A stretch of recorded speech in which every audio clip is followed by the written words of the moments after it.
hacer dos solicitudes.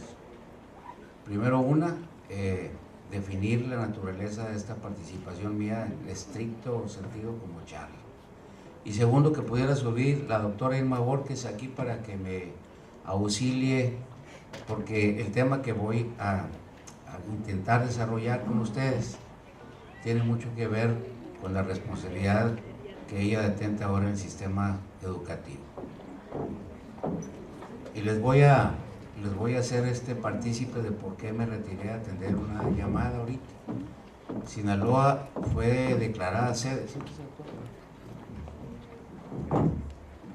Fue declarada sede de una reunión nacional de autoridades educativas que habría de realizarse los días 10, 11 y 12 de julio próximos. Me hablaron simplemente para esa reunión, se había diferido y me dieron la nueva fecha que va a ser en agosto. Esa fue, no, para que no vayan a creer que me levanté a atender una llamada que no tenía trascendencia para el Estado. Bueno, me llamó mucho la atención el doctorado que aquí se está reflexionando sobre él, que es en desarrollo profesional con énfasis en formación de profesores. Y me llamó mucho la atención porque uno de los temas que, según fui informado, habrá de analizarse aquí es el que tiene que ver con los valores. Y ello, pues, obviamente me llega a concluir, felizmente, que el tema y su importancia y trascendencia dentro del contexto educativo se ha ido extendiendo. Son más las instituciones y las maestras y los maestros que ven en los valores una buena señal para transitar hacia la calidad de la educación, hacia por la vía de ellos cambiar las actitudes y las conductas de quienes somos parte de la sociedad sinaloense. Y en función de ello, en función del diagnóstico que toda persona debe realizar cuando quiere desarrollar programas y acciones de gobierno o personales, nosotros encontramos en el 2011 una sociedad nacional, una sociedad sinaloense afectada o impactada en sus normas de conducta, afectada por factores a los que los integrantes o nosotros mismos no pudimos resistir o rechazar. ¿A cuáles me refiero? Que están, o lo plantearía de otra manera, qué elementos nos harían pensar que la sociedad está en un proceso de degradación. Cualquier investigador habría de fijar precisamente los indicadores y entonces el comportamiento natural de los segmentos poblacionales nos harían llegar a la conclusión de qué factores o indicadores nos pueden llevar a concluir eso. Primero, las niñas y los niños, nuestros adolescentes, los que tienen todo su primer ciclo dedicado solo a estudiar, no lo estaban haciendo. Muchos de ellos se estaban incursionando en el consumo a la edad de 9 o 10 años, ya de estupefacientes, sin ser adictos, ya habían experimentado con el consumo de alguna droga. Y como ustedes pensarán, bueno, pues son otros tiempos, sí, son otros tiempos, pero los niños serán niños siempre. Las jovencitas, es decir, las mujeres que tradicionalmente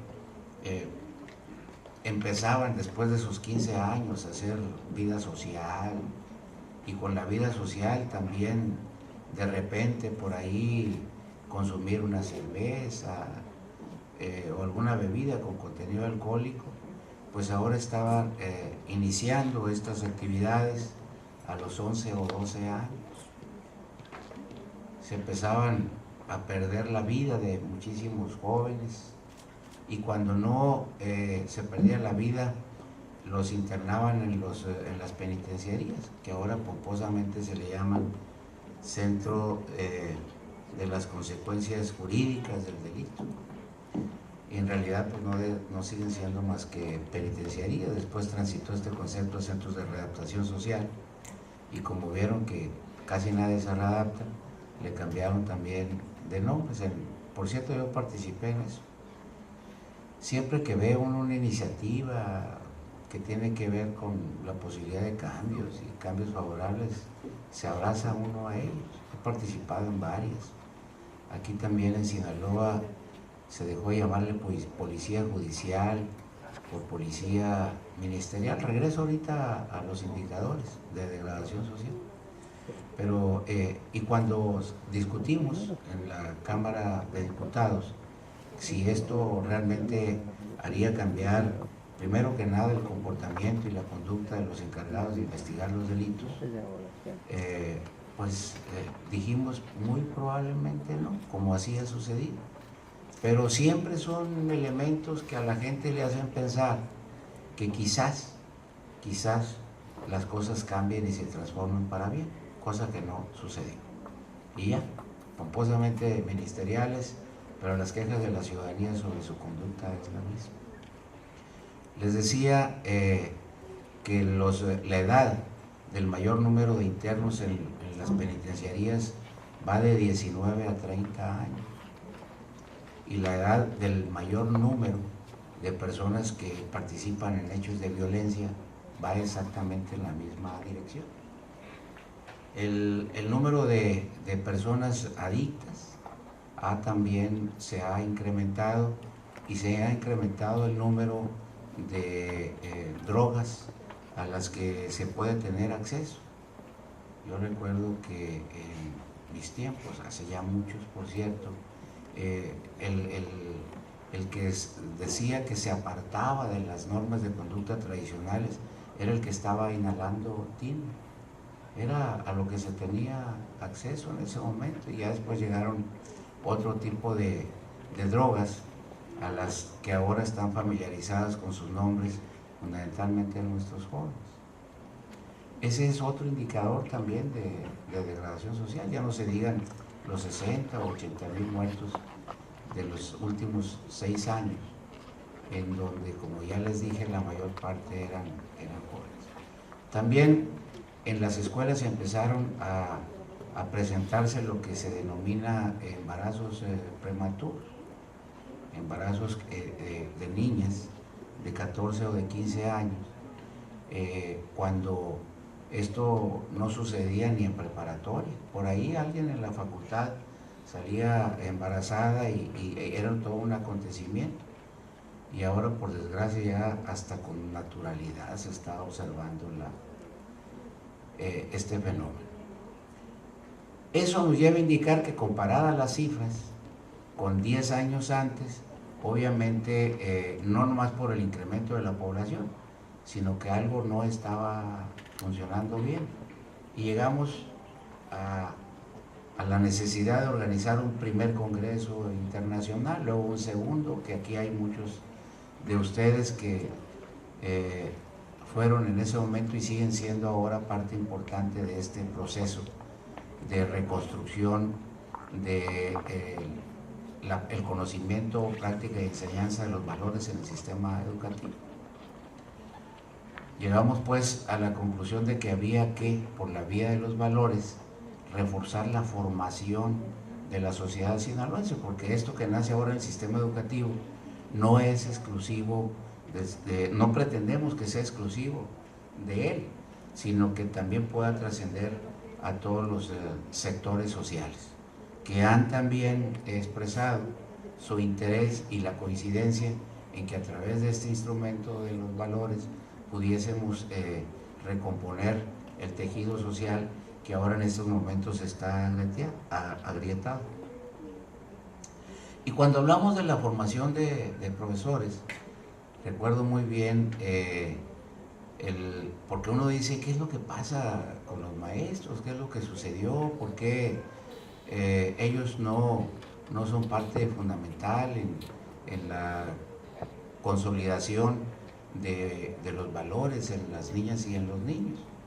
Y realmente sí lo son. Lo que pasa es que por razones de la necesidad de atender el problema de la cobertura, no hubo los filtros necesarios para tener a las y a los mejores maestros frente al grupo, y no estoy criticando a nadie, simplemente pasó y ya, como pasó en los hogares y como está pasando en muchos lugares de este país.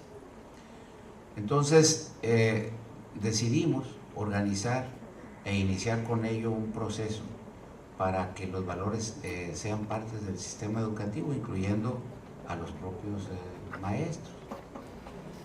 El doctor Miguel Ángel Rosales, que aquí está presente, él dijo en ese primer Congreso Internacional de Valores que él atribuía, en lo que se refiere a la formación de profesores, a que se había modificado no en la vía correcta el programa de estudios de las escuelas normales, porque se les había disminuido incluso el número de asignaturas.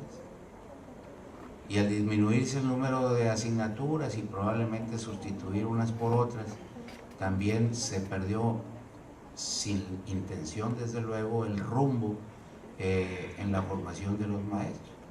Por eso tiene importancia este doctorado y este tema que van a analizar, porque significa ni más ni menos que elementos deben de incorporarse a propuesta de ustedes, a los planes y programas de estudio, para que los valores estén ahí presentes. Todos sabemos que tratándose de la educación normal, los planes y programas de estudio pues son impuestos, o por no decirle así, definidos por la Federación, aunque hay, de acuerdo con la propia Constitución, la posibilidad de que opinen respecto a los mismos los maestros y los padres de familia. Estamos ante una oportunidad porque los planes de estudio con frecuencia se modifican, y eso pues ya lo he dicho en otras ocasiones. La razón de la modificación de los planes y programas de estudio pues tiene su sustento en el progreso científico al que alude una de las fracciones del artículo era entonces párrafo segundo, ahora es párrafo tercero del artículo tercero de la Constitución. O sea, dice que la educación que imparte el Estado se habrá de sustentar en el progreso científico, desterrando fanatismos, ignorancia y prejuicios. Entonces, como la sociedad está generando conocimientos ahora en menor tiempo que antes, se calcula que antes, cada 7 años, los planes y programas de estudio tenían que ser revisados para incorporarle los conceptos que habrían de enriquecerlos. Y ahora no. Ahora la UNESCO, que es el brazo educativo de la ONU, ha señalado que las revisiones tienen que hacerse cada 2 años. Y eso es lo que está pasando con los planes y programas de estudio de educación básica. Más tardan en ser expedidos y difundidos que iniciar ya la reforma integral de la educación básica, que ustedes conocen como el RIE. ¿Para qué? Pues precisamente para incorporarle esos nuevos ingredientes y esos nuevos elementos. Es obvio que eso le otorga al maestro y al sistema educativo la oportunidad de incorporar contenidos en valores. Y ustedes habrán de preguntarse, ¿cuáles valores? ¿Qué está haciendo Sinaloa? Bueno, apenas hace 2 días, curiosamente como coincidencia, recibí a una comisión o a una empresa de la ciudad de Puebla que ha hecho también, porque también lo ha hecho el Estado, del tema de los valores una bandera fundamental de su participación social. Y ellos están haciendo, o nosotros estamos haciendo, porque ellos lo empezaron antes, exactamente trazando el mismo camino, con algunas diferencias que quizás la doctora pudiese establecer aquí, pero ellos han arropado a los valores como el instrumento principal transformación y de cambio dentro de la educación. Entonces nos dejaron por ahí algunos cuadernos de trabajo y algo que es muy importante, nos invitaron, a mí me invitaron, que no soy el más idóneo, pero me invitaron a ser parte de la mesa de negociación de una iniciativa que ahora está en el Senado de la República. Esa fue la cámara de inicio, en donde se propone reformar el artículo 3º para incorporar el tema de los valores. Esto nosotros lo tenemos para modificar el artículo 90 de la Constitución local. O sea, como que nos estamos telepateando y vamos exactamente en la misma ruta. Ellos me informaron que Tlaxcala, que es un estado vecino de ellos, ya inició también el mismo camino y que ahí va. También he sido informado, y no solamente he sido informado, sino que hemos enviado representantes a los congresos mundiales, le llaman, de valores que ha organizado el gobierno de Nuevo León, el sistema educativo de Nuevo León. Entonces esto va caminando, va caminando. Pero ya concretamente en el tema que ustedes habrán de analizar, pude reflexionar, y lo hice, sobre lo que hacemos todas las universidades cuando tratamos de atraer alumnos, y le ponemos siempre en los trípticos misión de la universidad: formar profesionistas altamente capacitados, y luego le ponemos enseguida la carrera, la administración de empresas o en lo que sea, para resolver ahora con el sistema de competencias los problemas que actualmente confronta la sociedad. Y la verdad, las instituciones de educación superior están prácticamente orientadas a definir los conocimientos que son necesarios en las currículas de cada una de las asignaturas, para que de estas sea la materia en la que habrán de apropiarse sus alumnos, pero no tienen incluido prácticamente en ningún lugar, probablemente solamente en carreras como filosofía, quizás en psicología, el tema de los valores, que es fundamental, porque ahora en nuestros tiempos el sistema educativo tiene que incorporar a sus actividades temas que antes no formaban parte. Hace 20 años que fui secretario de Educación aquí en el estado de Sinaloa, me recuerdo muy bien la exigencia de incorporar, sobre todo en las zonas urbanas, los temas de vialidad y transportes. Y nacieron así en las escuelas lo que ustedes a veces en algunas de ellas observan, como los padres de familia van a las 8 de la mañana y con un letrerito detienen a los carros, pero ni tan siquiera están en la currícula. Son actividades que en ese momento se definieron como trascendentes e importantes. Y luego viene lo del medio ambiente, y ya es un clamor que el medio ambiente tiene que ser parte. Incluso nosotros lo tenemos en las escuelas de tiempo completo como uno de los temas con posibilidad de incorporarse en las tardes o en las horas de la tarde, para que enriquezca la currícula de los educandos. Entonces, y después del medio ambiente, hemos tenido otros temas que es necesario. El cambio climático, ustedes escuchan hablar de él, a personalidades que dicen que el cambio climático habrá de tener serias repercusiones, y hasta ahorita, de veras se los digo, a pesar de que hemos leído hasta los planes de cambio climático que tienen los gobiernos, no se aprecia por la ciudadanía una acción que nos lleve a ser parte de la degradación del medio ambiente. Sí, la que tienen que ver con la basura, con los gases contaminantes, pero la ciudadanía no lo observa ni ha hecho suyo este problema. Por eso creo que en el asunto de los valores, que ahora nosotros intentamos también incorporar al sistema educativo, la gran tarea va a ser construir una conciencia ciudadana. Construir una conciencia ciudadana que impacte las conductas diarias. Si uno se levanta todos los días pensando en que los valores habrán de acompañar sus decisiones de ese día, y luego de las del otro día, y las del otro día, y las del otro día, con toda seguridad que se estará generando un cambio en la conducta de todos nosotros. Si no es así, difícilmente va tarde. Eso es lo que se refiere a los problemas y a la decisión que tenemos. Pero ahora, ¿qué tipo de programa de valores fue el que nos decidimos? La Secretaría no decidió sola, decidieron un grupo de más de 30 expertos, en los que están aquí muchos de ustedes, y dijeron, vayámonos a lo que son las raíces de la ética, las raíces de una formación profesional sólida y consistente.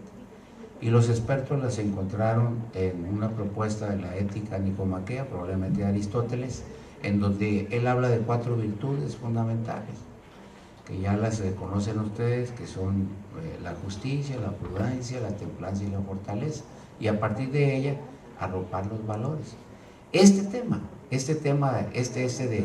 de partir seguramente es motivo de disquisiciones académicas y teóricas, porque en ningún lugar, ninguna escuela que he asistido en este estado y en otros, todavía no encuentro que sea un modelo homogeneizado en la propia entidad federativa, sino que cada maestro, cada director escoge 4, 5, 6, 8 valores, hace sus pendones sobre los valores, incluso en las instituciones privadas, y sobre ellas desarrollan probablemente actividades para que las niñas y los niños los conozcan primero, se apropien de su contenido y los practiquen después. Porque todo esto, como todos los programas, requiere tener indicadores y requiere tener un sistema de evaluación que nos permita apreciar cómo vamos respecto a su conocimiento, y a su práctica, y a su verdadera, llamemos, adaptación a las conductas de cada uno de nosotros. Y nos decidimos por eso, le llaman realismo filosófico. En ese momento existían, estamos hablando antes de Cristo, en muchas partes, escuelas del conocimiento, y así como esta, existían otro grupo de lugares donde hablaban de otros temas, porque no tenían todavía definitivamente bien analizados y profundizados sobre lo que son los temas ahora, que nosotros ya los vemos con normalidad, pero allá no. Aristóteles, también con él, a través de su libro de la ciencia política, se inicia lo que es el tema de la división de poderes, que ya ha sido superado en el mundo con la presencia de los organismos autónomos.